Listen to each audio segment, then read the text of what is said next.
Well you will be astonished to know that Pakistan का एक minister लोगों को 2 घूंट चाय कम पीने के लिए कह रहा था क्योंकि पाकिस्तान की इकोनॉमी कोलैप्स हो सकती है। मैं ये भी कौम से अपील करूंगा कि हम चाय की एक एक प्याली 2-2 प्यालियां कम कर दें, क्योंकि जो चाय हम इंपोर्ट करते हैं वो भी हम उधार लेकर इंपोर्ट करते हैं। कुछ दिनों बाद ये वीडियो वायरल हो गया था क्योंकि शायद पाकिस्तान की हालत भी श्रीलंका की तरह ना हो जाए। Pakistan is very worried, let me tell you why. Well अगस्त में एकेडमिक के लिए बुक्स प्रिंट नहीं हो सकता है क्योंकि पेपर खत्म हो चुका है।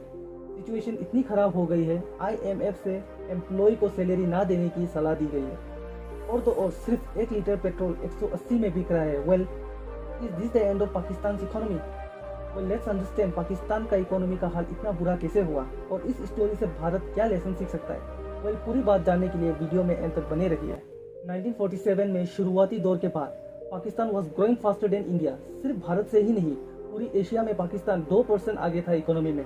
वेल साउथ एशिया के फास्टेस्ट ग्रोइंग इकोनॉमी था पाकिस्तान। तो प्रॉब्लम कहाँ हुआ? वेल प्रॉब्लम हुआ एक अच्छे प्लान के साथ, बट दैट वेंट रॉन्ग। 1958 में पाकिस्तान में बहुत पॉलिटिकल चेंजेस हुए। उनके कॉन्स्टिट्यूशन में फंडामेंटल राइट्स में बहुत बदलाव आए और इस बदलाव का कारण था जनरल आयूब खान। एक्चुअली पहले ये पॉलिटिक्स में थे ही नहीं, ये तो पाकिस्तान के पहले नेटिव कमांडर इन चीफ थे। लेकिन जब आर्मी और पॉलिटिशियंस में कॉन्फ्लिक्ट शुरू हुआ तो उन्होंने पाकिस्तान का तख्ता पलट के रख दिया और वो बन गए पाकिस्तान के प्रेसिडेंट। लेकिन इस टाइम पीरियड में पाकिस्तान में सबसे ज़्यादा ग्रोथ हुआ इंफ्रास्ट्रक्चर में, वो भी 8% पर ईयर के स्पीड से ज़्यादा। बड़े बड़े डैम्स बनने लगे, नेशनल हाईवे बनने लगे, but the road to hell is paved with good intentions. इस ग्रोथ के लिए पैसा आया कहाँ से? पाकिस्तान के लीडर्स ने ऐसे एक पोर्टल खोला जो आने वाले टाइम में पाकिस्तान की इकोनॉमी को डैमेज करने वाला था। वो पोर्टल है डेट। आज तक पाकिस्तान ने 22 टाइम्स IMF से पैसे बोरो किए हैं। सिर्फ IMF से ही नहीं, पाकिस्तान ने एशियन डेवलपमेंट बैंक और वर्ल्ड बैंक से भी कर्जा लिया है। वेल किसी भी देश से कर्जा लेना बुरा नहीं है, लेकिन उस पैसों का कैसे इस्तेमाल करें ये मैटर करता है। वेल अगर डेट से लिया हुआ पैसा डेवलपमेंट के लिए यूज हो तो देश को आगे ले जाता है। लेकिन education, skill development and infrastructure पर पाकिस्तान का फोकस था ही नहीं, लेकिन फोकस था मिलिट्री पर।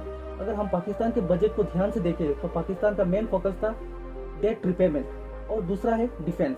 हर साल आर्म फोर्स में होने वाला खर्चा बढ़ाता है। वेल ये तो पाकिस्तान के बारे में कुछ मोटी मोटी बातें हैं। पाकिस्तान का मुसीबत तब बड़ा हुआ जब पाकिस्तान ने चाइना से लोन लिया विथ 6% इंटरेस्ट। हालांकि वर्ल्ड बैंक 3% या फिर 3.5% इंटरेस्ट पे लोन देता है और जो काम होता है बड़े बड़े प्रोजेक्ट्स के लिए वो सब चाइनीज कंपनीज को मिलता है। प्लस वहाँ पे चाइनीज लोगों का एम्प्लॉयमेंट भी दिया जाता है।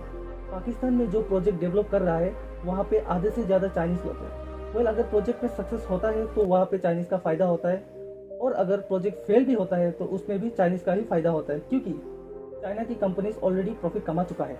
वेल दुनिया में ऐसे एटलीस्ट 40 कंट्रीज है जिन्होंने अपने GDP का लोन चाइना से लिया है, वो भी लगभग 10% में। Well it is official number, actual number किसी को पता नहीं है। एज इंडियन ये हमारे लिए सोचने की बात है, अगर ये लोन लौटाया नहीं गया then what will happen? Well China Pakistan economic corridor PoK से होकर गुजरता है, यानी कि POK से होकर गुजरता है। अगर पाकिस्तान ये एरिया चाइना को लीज पे दे देती है तो ये भारत के लिए बैड न्यूज़ होगा। आज के दिन पाकिस्तान पे $130 बिलियन का कर्जा है और ये कर्जा चुकाने के लिए IMF से फिर से कर्जा लिया जा रहा है, बट ऑन $6 बिलियन का कर्जा लिया जा रहा है, लेकिन कर्जा $130 बिलियन का है। पाकिस्तान के मिनिस्टर ने जब लोगों को 1 कप चाय कम करने के लिए कहा तब लोग हंसे होंगे, लेकिन इसका रीजन क्या है?